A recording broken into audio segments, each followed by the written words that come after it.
It is my honor to formally introduce Dr. Mukkamala. A few minutes, yeah. He's a board-certified otolaryngologist and neck surgeon. He's in private practice in his hometown, Flint, Michigan, and he's the current president of the American Medical Association. He's a passionate advocate for public health. And I want you to pay attention to all of the things that he has done, because I have a big question mark at the end. Okay, so a passionate advocate for public health. He is deeply committed to creating a more sustainable health system that supports physicians and more effectively serves the needs of people and communities. He joined the AMA President Board of Trustees in 2017. He has been active in the AMA and organized medicine since his residency. He is a past Michigan representative to the AMA Young Physician Section and was past recipient of AMA's Foundation Excellence in Medicine. After completing his residency in Chicago, he returned to Flint, set up his private practice with his wife, Dr. Neeta Kulkarni, who is an OBGYN. He is dedicated to addressing urgent needs of the community.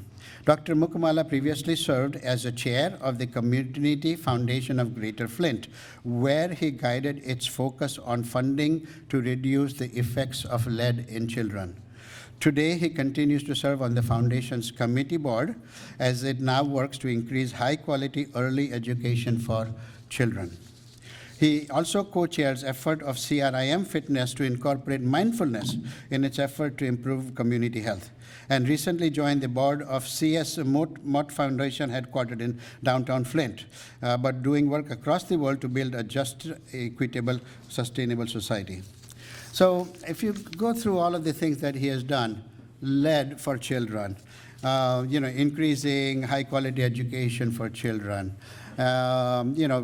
community needs and people. Did you really practice as an otolaryngologist? I don't see any reference to it at all.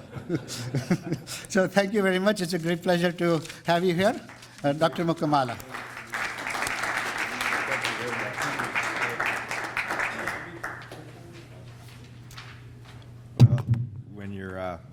When your job as an otolaryngologist in Flint, Michigan is to be the most popular earwax cleaner, you look for a different day job just to kind of make things interesting. But I'm a little type A, and so I'm going to set my timer for 15 minutes. And when that thing goes off, I definitely end. But good morning. It's wonderful to be here in what I consider such a historic place, the beginning of our country.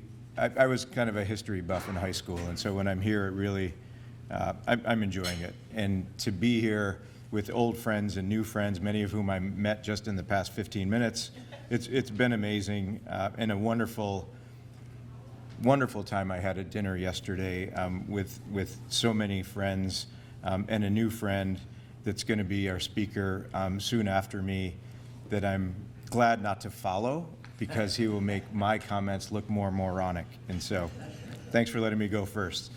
But I'm just going to share with you some of my thoughts about the time that we practice healthcare right now that happens to be during my presidency, the challenges that we're facing, but thankful for the collaboration that we have with everything from the county medical society to the state societies to the national level, because it has to be, it's a challenge that we have to face at all levels. And it helps us, the theme that we have, the thing that comes more from the heart than the brain, is that we do these things to help our patients. And I think that that's what's going to resonate, as opposed to any sort of corporate interest in these passions. That definitely does not resonate with me, and I think it doesn't resonate with most of the country. And the other thing that I talk about a lot is the failures in our healthcare system, and I'll mention that again in a moment. But we spend more than anyone on this planet and are pretty mediocre at best in pretty much any measurement of our performance. And the other sort of thing that I see a lot is that when I present to state societies and specialty societies, we know what it's like in organized medicine within our homes of policy making. We agree on 95% of the stuff, right? Whether it's physicians being part of the healthcare team, leading that healthcare team, whether it's compensation for the work we do, 95% of the stuff we agree on. 5% of the stuff we might disagree on, right? what to do about government-funded insurance like Medicaid. Some division in that. Maybe more division on what we do with reproductive health care. Maybe a little bit more division on what we do about somebody that has issues with the transgender identity. But all that stuff together is 5% at most of what we do. And yet it's very polarizing, right? When we leave these rooms, the tension that we have for making that policy lives on when we go out that door. That's what I think is foolish, right? The people that handle us when it comes to healthcare, their influence on healthcare that aren't physicians, I can totally see why when they see the headlines that come from that kind of tension, when we leave this room, they just laugh, right? Because it's a million of us in this country, the million physicians in this country, that can easily show the rest of the country that, you know what, we can't figure out what's going on in our own house that we agree on. And when we ask you something, it's not going to fall on ears that want to do anything because we defeat ourselves. And that lack of unity is something that I mentioned in my inauguration speech, is something that's, I think, very important to doing what's best for our patients and to help us practice medicine. As you heard, I practice otolaryngology in this solo practice with Nita. And in Flint, Michigan, we're knee-deep in it. Every conversation I have, there's always the question about, how's the water? Right? And 3 times this morning I got that question. But it's something that is important. It's just one example of the challenges we face. I was a little surprised, but in a useful way, that same difference in healthcare, Michigan's a little bigger, Delaware's a little smaller, but that same difference is here, right? Within minutes, within less than an hour, when you drive from one spot to the other, the challenges that we face. And that says a lot about, it's not a failure of an individual state, it's a failure of our country. And I think it's important to recognize. But the system that's failing us is, again, costing us more, spending more than anybody on this planet. The math just doesn't work. But the solution to that some people consider, which is cutting people off Medicaid, I think is a foolish, pretty stupid solution to a major problem. Right? When we look at the failure, the inefficiency of healthcare, something that we talked about last night. Every time I turn on the television at home, my office is 7 minutes from my house, and so I go home for lunch every day. I eat lunch, and I turn on the TV, and I look just to assess this. Every 15 minutes is a pharmaceutical advertisement, right? And I've got this GoodRx app, and every time I see a pharmaceutical advertisement, I check to see the price of it. It's never less than $1,000 a month, and oftentimes it's $10,000 a month for these injections or these drugs. And that's where I think we can be more efficient in the healthcare we deliver in our country without cutting people off Medicaid. When I go to the World Medical Association, which I represent the US at those meetings, and I see that in almost all these other developed countries, all of them, everybody has access to healthcare. Even the bottom of that ladder has access to healthcare. We can't say that now, and we're going to have less truth to that statement in the next several years because of Medicaid cuts. And then access, right? So not even if they have coverage, but access to physicians is a problem. 83 million patients don't have enough access to a primary care physician. And for Delaware to be towards the bottom of that list is a failure of our country, right? Not a local failure, but this is a failure in our country. 80% of counties don't have access to specialists, right? I think about the Upper Peninsula of Michigan, and their access to an otolaryngologist, let alone a neurosurgeon, is so limited that we're failing. The AAMC predicts an 86,000 physician shortage in less than 10 years, going up to 100,000 physicians. And this is a dire situation for families everywhere, but especially in rural and underserved areas, right? Flint isn't considered rural, but it's underserved. Right? And when we're dealing with things like H-1B visas for international medical graduates, my parents moved here when they were 25. They're retired radiologist and a pediatrician. And it was a red carpet when they got off the airplane and took a taxi. My dad had rupees and no dollars and gets out of the taxi and can't pay the taxi guy. Somebody walks out of the hospital, pays the taxi guy, shows him the room where he's going to be living while he's doing his residency until my mom comes in, and it was a red carpet. Now, they don't pay the taxi, but they get a bill for $100,000 to let my dad in the door. right, with an H-1B visa. This is a failure. 35 residents a year at the hospital where my parents did their residency and had that red carpet will now come with a $100,000 bill. There's no way that this inner city hospital in Flint, Michigan is going to be able to pay $3.5 million to get the residents that they need to take care of those patients. And the other thing that I think a lot about is the lack of integration of determining solutions for the upstream causes of the downstream health consequences, right? That's a problem. If we focus on just what we can do in our 15-minute appointments or half-hour appointments, if we're lucky, that's not where we should focus our attention solely. It's critical, but I would love to see us invest in preventative medicine so we're a healthier country, where we can spend the same $5 trillion, but let's have a healthier country as a consequence.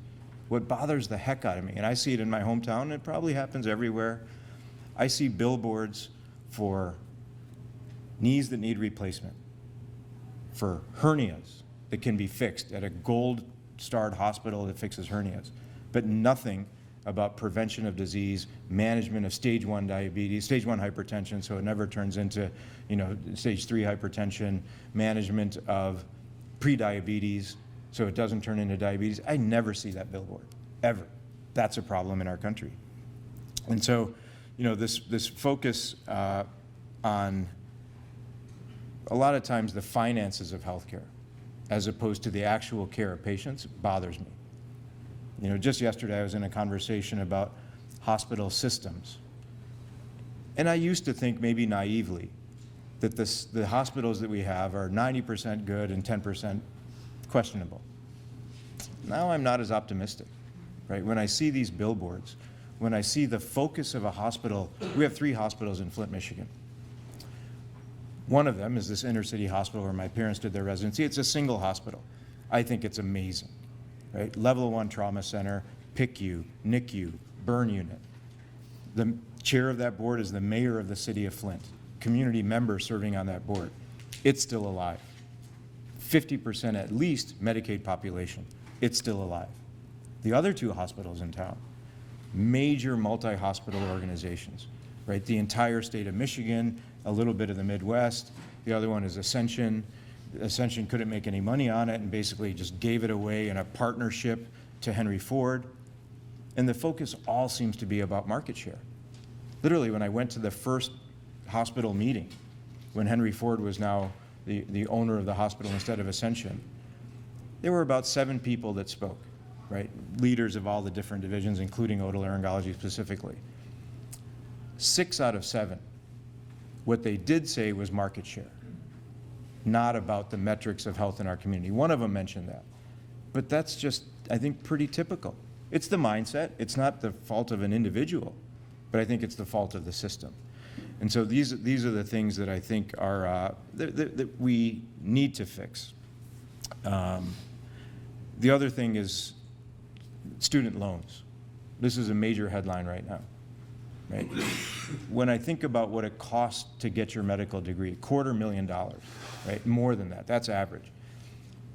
And then I see what happens in Washington, D.C., where all of a sudden there's a limit on what the federal government will invest in training that next generation of physicians to $200,000. Right? That is a problem. When I think about, if you go, that's to a public school. I went to the University of Michigan, and that was a relative bargain. If I went to an Ivy League school, $350,000. So I think about on the north side of Flint, right, where I have twin boys that they went to college a long time ago, but I used to help them with their ACT prep and their college applications. And I built this mild skill set in doing that. When I now use that same skill to help the inner city kids and try to get them through work like the Community Foundation and stuff that we do there, this kid may be brilliant, but what would they say if they get into an Ivy League school, have a $300,000 tuition? Yes, they might get some financial aid, but who knows? And yet they can only borrow in a good way with a government loan, a federal loan, $200,000. What are they going to say? They want to use that brilliance elsewhere. Why would they pursue this in healthcare and have this $150,000 debt on top of the federal loan in a way that they're going to be a little concerned about that? they're not going to do it. This is an unnecessary challenge to help the health of our country, especially in these underserved areas. And so this is why I think that organized medicine is critical. This is not anything that we're ever going to be able to do on our own as individuals. So I'm very thankful for everything from the County Medical Society, where I still serve in Flint, Michigan, because I think that it's important to have that connection between what happens at the ground level, right, the front line of all of these hassles and battles that we face, and the national level. I don't want to just have a 10,000-foot perspective about what's going on down there, right? I really enjoy having that frontline perspective as well, because it better informs us. And when I first started noticing that, we used to have those HCFA forms, the red or the pink and white line billing papers. Nobody's nodding. You guys all must be younger than me. But, before electronic billing. And when Nita and I started our practice, we had a printer that would print these, claims. And I was shocked, right? All I knew was the science of medicine at that point. I didn't know much about how to navigate the business side of practicing what we love about being a doctor. But I learned fast. If my pink line on that HCFA form was a little bit into the white line, denied payment, right? That I thought was ridiculous. My brilliant idea, I went to the orientation for a night law school at Michigan State University. I was like, you know what? I'm going to get my law degree. I'm going to sue the pants off these insurance companies in small court in Flint, Michigan. That was my brilliant idea. And then somebody found out about, there's this ENT guy in Flint, he's getting his law degree, and this was somebody from the Michigan State Medical Society, right? The mirror image of this group right here in Michigan. And they're like, you know what, you don't need to do that. Just join the MSMS and you'll get involved in organized medicine, and that is a much better solution. You can do what you love, which is taking care of patients, and we'll take care of these things with your help. And I was sold. And so in March, we had this late snowstorm. I drive down to Lansing, and I walk into this room, and because the snow was so bad, not many people showed up. And this was the young physician section. And I walk in there, and I was the third person to walk in this room because of the snowstorm. They had to elect a chair-elect, and a secretary of the young physician section. I was number 3. I became the secretary of the young physician section minutes after I walked into my first organized medicine meeting. And the rest is history, because, of course, county president, state president, and now the president of the American Medical Association. But I learned immediately the role of organized medicine. And so with that, I will just say thank you so much for the work that you're doing here that's so critical to Delaware, but an example of what's so critical to the entire country, where physicians in organized medicine need to advocate for everything from making sure everybody has coverage for the things that they need, making sure that coverage is efficient and a good use of $5 trillion instead of billboards and advertisements that don't really get it done, and making sure that physicians are the captains of this team, where team-based care is what will make us a healthier country. So thank you very much for this opportunity, for this beautiful visit.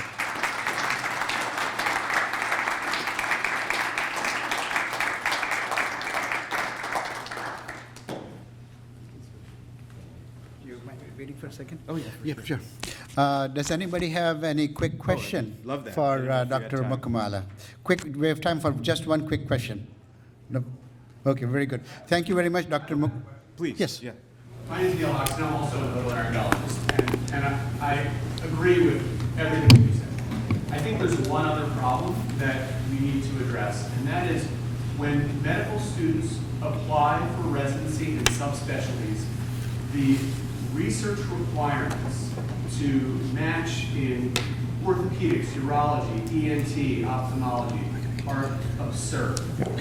And I have a colleague here in Delaware whose son wants to become an otolaryngologist, and he's taking a gap year between his 3rd and 4th year of medical school so he can write the required 15 to 20 papers, publish 15 or 20 papers as a medical student to match as an ENT. The same is true across all subspecialties.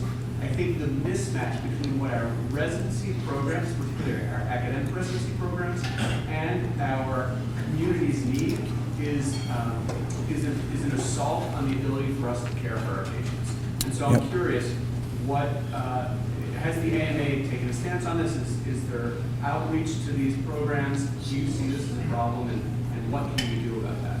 Yeah, I definitely see it as a problem. On that specific concern, this ridiculous need for research to be able to do what we want to do, which is take care, just to get in the door, is not something specifically that the AMA has worked on. But I mean, I will take this back. I think this is very specialty dependent. This is a culture, not in family practice, but in highly competitive residencies, that sort of thing. That's the kind of thing that we would communicate to the specialty societies collectively when we all come together and say, you know what, we think this is a problem, and then put the ball on their side of the field to try to address it with our advice that you guys got to fix this and why.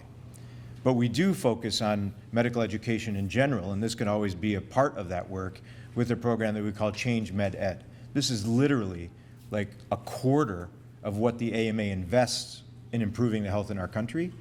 And it's things like, I was surprised in a pleasant way that NYU, everybody gets their medical degree in 3 years, right? And that's novel, and I can understand that. And my gut reaction was, how do I know if I want to do otolaryngology or OBGYN in 3 years? I barely knew until the end of my third year. But there's an answer for that, right? They use AI so that people can log in and see, okay, which clinic has a 4-hour opportunity for me just to go hang out for an afternoon. Because I can figure out pretty quickly that within a few hours, I ain't going to be an OBGYN. You know what I mean? But that's just, I mean, not everything is going to be that fast, but this is, again, a novel way to determine, quickly make it more efficient. So I look at the efficiency of what we're working on there and the inefficiency of having to take a frickin' gap year to do all this research. So that's what, the AMA is very focused on it in general, but I'll see what we can do about this particular thing, which I think is more specialty specific. But thank you for an important question.